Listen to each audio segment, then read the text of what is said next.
Pythagoras theorem. तो फिर पहले हम जान लेते हैं पाइथागोरस थ्योरम क्या है। ये एक प्रॉपर्टी है ट्रायंगल, राइट एंगल ट्रायंगल की, जिससे हम उसकी कोई एक साइड फाइंड कर सकते हैं। और ये पाइथागोरस थ्योरम सिर्फ राइट एंगल ट्रायंगल को ही एप्लीकेबल है। तो फिर हम पहले राइट एंगल ट्रायंगल के कुछ पार्ट्स देख लेते हैं। First this perpendicular, this is known as perpendicular. जो राइट एंगल ट्रायंगल की जो भी side right angle means 90 degree form कर रही है, फिर उसे हम कहते हैं परपेंडिकुलर और एल्टीट्यूड। जो साइड नीचे होती है, जिसके ऊपर बचे हुए दो साइड्स होते हैं, मीन्स उससे अटैच होते हैं और वो नीचे होती है, फिर उसे कहते हैं हम बेस। और राइट एंगल ट्रायंगल की मीन्स वो जो राइट पॉइंट जहाँ है उसके करेक्ट सामने की और सबसे बड़ी साइड होती है ये hypotenuse. I repeat everything again, जो भी साइड राइट एंगल की 90 डिग्री फॉर्म करती है उसे हम कहते हैं परपेंडिकुलर और एल्टीट्यूड।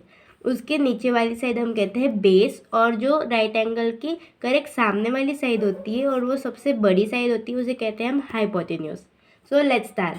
पाइथागोरस थ्योरम निकालने के लिए हमें एक फॉर्मूला दिया गया होता है, hypotenuse square is equal to perpendicular square plus base square. इसे हम इस तरह से भी लिख सकते हैं और इस तरह से भी, फुल फॉर्म में भी और शॉर्ट फॉर्म में भी। और देखिए यहाँ पर हमने क्वेश्चन लिया है, हमें एक राइट एंगल ट्रायंगल है, वहाँ पर 10 सेंटीमीटर उसकी परपेंडिकुलर है, 24 सेंटीमीटर उसका बेस है, और उसका जो हाइपोटेन्यूज है वो हमें दिया नहीं गया है, तो फिर वो हमें फाइंड करना है। तो फिर हम उसे इस फॉर्मूला से फाइंड करेंगे। सो मैं आज आपको बताती हूँ। जहाँ पर भी अभी हमें यहाँ पर हाइपोटेन्यूज नहीं दिया गया है, तो फिर हम यहाँ पर एच स्क्वायर सारे यहाँ पर नीचे लिखेंगे, और जब हमें करेक्ट आंसर मिलेगा तो ही हम उसे H square is equal to hypotenuse is equal to this. So फिर लेट्स स्टार्ट। फर्स्ट हम इस तरह लिखेंगे, H square is equal to perpendicular square. हमारा परपेंडिकुलर है 10 centimetre, so 10 square plus base square. हमारा बेस है 24 सेंटीमीटर। अगेन एच स्क्वायर वैसे के वैसे, यह 10 स्क्वायर होगा 100 प्लस 24 स्क्वायर होगा 576।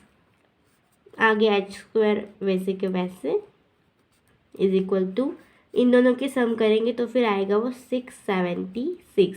अभी ये हमारा करेक्ट आंसर नहीं है 676, क्योंकि ये जो स्क्वायर दिख रहा है आपके, ये हमें हटाना होगा। फिर इसे हम एक ही तरीके से हटा सकते हैं। अगर आपके सारे 1 to 20 तक 1 to 20 या उससे आगे आपके स्क्वायर रूट्स या स्क्वायर लर्न हो गए तो आपको ये इजी जाएगा। लेकिन अगर आपके स्क्वायर रूट्स लर्न नहीं है तो फिर मैं आपको एक इजी टेक्निक बताती हूँ, प्राइम फैक्टराइजेशन मेथड। हम यहाँ पर रफ में एक प्राइम फैक्टराइजेशन मेथड करेंगे, जिससे हमें पता चल जाएगा कि इसका स्क्वायर रूट कौन सा है। तो फिर हम पहले ऐसा लिख देते हैं, एच, अभी स्क्वायर नहीं डालेंगे 2 वाला, is equal to square root 676।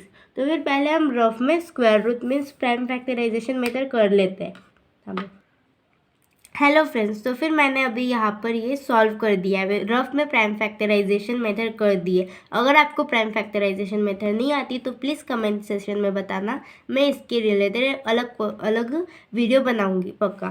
तो फिर हम यहाँ पर देख लेते हैं, हमारा प्राइम फैक्टराइजेशन की वो इक्वेशन है 2 × 2 × 13 × 13। तो फिर हम यहाँ पर वो वैसे ही लिख लेंगे, H is equal to square root 2 × 2 × 13 × 13। इसमें से अभी हम कॉमन निकाल लेंगे, 2 कॉमन है, 2 2 और 2 13, तो फिर इन्हें एक 1 ही लिखेंगे हम 1 टाइम, 2 1 टाइम एंड 13 1 टाइम। ये फिर h इज इक्वल टू हमारा हो गया 2 1 2 2 3 6 26। h is equal to 26 centimetre. हमारा जो हाइपोटेन्यूज निकला है वो तो फिर हमने यहाँ पर हाइपोटेन्यूज निकाला है 26 सेंटीमीटर। तो फिर मैं आपको एक पूरी प्रोसेस फिर से बताती हूँ। यहाँ पर हमने ये फॉर्मूला लिया है, H square is equal to P square plus B square.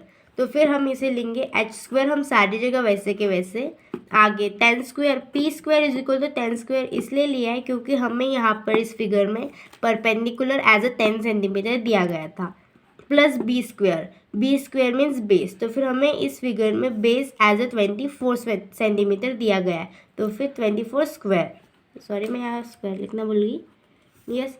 Then यहाँ पर हम आगे इन दोनों की सम कर लेंगे, 10 का स्क्वायर आता है 100 और 24 का स्क्वायर आता है 576। अभी हम इन दोनों की सम कर लेंगे। 100 + 576 आया 676। तो फिर अभी यही हमारा करेक्ट आंसर नहीं होता, इसके आगे भी हमें एक छोटी सी प्रोसेस करनी होती है। तो फिर हमें ये जो स्क्वायर दिख रहा है ना h स्क्वायर, ये हटाना होगा। फिर 676 किसका स्क्वायर आता है ये तो हमें पता नहीं, इसलिए हमें स्क्वायर रूट लर्न करने होंगे। लेकिन अगर आपके स्क्वायर रूट लर्न नहीं है तो फिर मेरे पास एक ईजी टेक्निक है आपके लिए। मैंने पहले ड्रॉप में यहाँ पर प्राइम फैक्टराइजेशन कर लिए, मेथड कर लिए, और फिर ये जो इक्वेशन आती है ना इसे हम करेंगे। इसमें देखिए ये हम इस तरह लिख लेंगे। फिर पहले h square is equal to square root का साइन एंड 676। देन आगे इन दोनों का ये वाली मेथड लिख लेंगे, ये वाला, ये 2 × 2 × 13 × 13। फिर ये कर लेंगे और इन दोनों में से हम कॉमन निकालेंगे, कॉमन वन। 2 2 है तो फिर एक ही 2 लेंगे, और 2 13 है तो फिर एक ही 13 लेंगे। तो फिर h इज इक्वल टू 2 × 13, और फिर इसका आंसर आया 26 सेंटीमीटर। तो फिर हमारा जो हाइपोटेन्यूज है वो 26 सेंटीमीटर है। सो अगर आपको ये वीडियो अच्छी लगी तो प्लीज़ लाइक करना एंड शेयर करना, सब्सक्राइब भी। Thank you for watching, bye bye.